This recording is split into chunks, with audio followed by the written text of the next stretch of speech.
into the world of philosophy. Most college courses are about teaching you things that you don't know. Here, I'm going to teach you that you don't even know what you think you know. Oh boy. The Chinese philosopher Zhuangzi believed it was possible he didn't really know anything because he might just be a butterfly dreaming that he was a philosopher. Yes. He wasn't a butterfly. Well, how do you know? The butterfly brain doesn't contain enough neurons to generate a complex dream. Plus, you referred to him as Chinese philosopher Zhuangzi and not Chinese butterfly Zhuangzi. You must be Sheldon Cooper. Yes, ma'am. Very well, Mr. Cooper. How do you know you're not just dreaming butterflies can't dream? Because I'm awake. Or are you dreaming you're awake? You can see I'm awake and you can hear me talking. Yeah, I don't know. I saw some pretty trippy stuff at a Grateful Dead concert. The drummer turned into a tap dancing walrus and floated away, so we can't really trust our senses, can we? We can validate them by comparing them with other observers. But that would mean we have to hear what they say, which requires trusting our senses. Do you see a problem with your argument, Mr. Cooper? I could concentrate better if you weren't flashing your toes at me. It was past my bedtime, but who could sleep with a page-turner like Meditations on First Philosophy by René Descartes? Descartes was more than just a philosopher. He was also the mathematician who invented the Cartesian plane. If you've ever enjoyed that x squared plus y squared equals k is a circle, you can say merci beaucoup to Monsieur Descartes.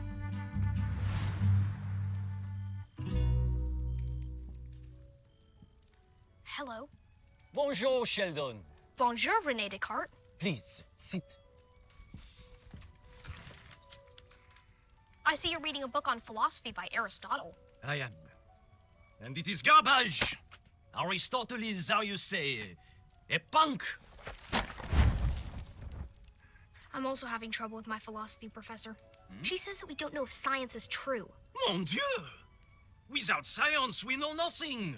No difference than the dogs and kitties in the street wandering around in a fog of ignorance with the woofings and the meowings. So how do I get her to understand that science can form true beliefs about reality as it really is? Ah, young man. You're asking what is the foundation of knowledge, huh? Yes. Well, hold on to your chapeau. I'm not wearing a chapeau. It is just an expression. Sorry.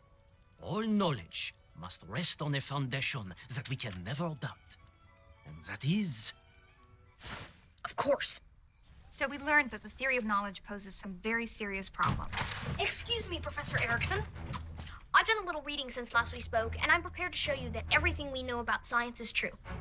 Well, I'm all ears. You said I couldn't truly know anything, but there's one thing that I do know. If I question, I must think. If I think, I must exist. Cogito, ergo, sum, I think, therefore I am. You're right. You're darn right I'm right. Guys, give it up for Sheldon. Now, for a job well done, here's a flower full of sweet nectar. Why would I want that? Because you're a butterfly and this is just your dream. I'm not a butterfly. Are you sure?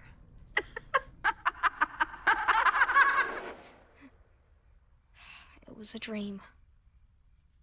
Oh no. Help! I'm a butterfly! Nothing I know is real! Everything is a dream! Missy, help! No!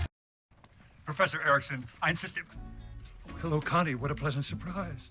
Hey, I'm sorry you're about to see me speak harshly to my colleague. have at it. Professor Erickson, I insisted you speak to this young man and explain to him that reality is real and it's possible to know things as fact. The class is called Introduction to Philosophy. That's what I did.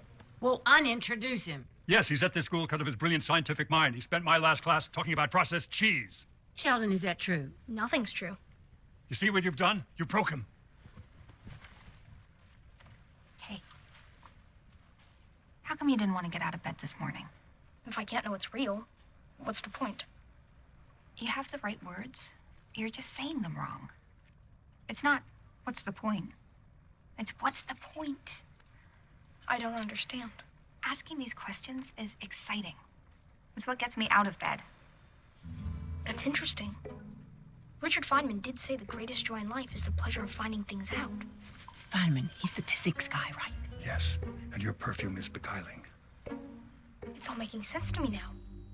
Thank you. I am happy to help.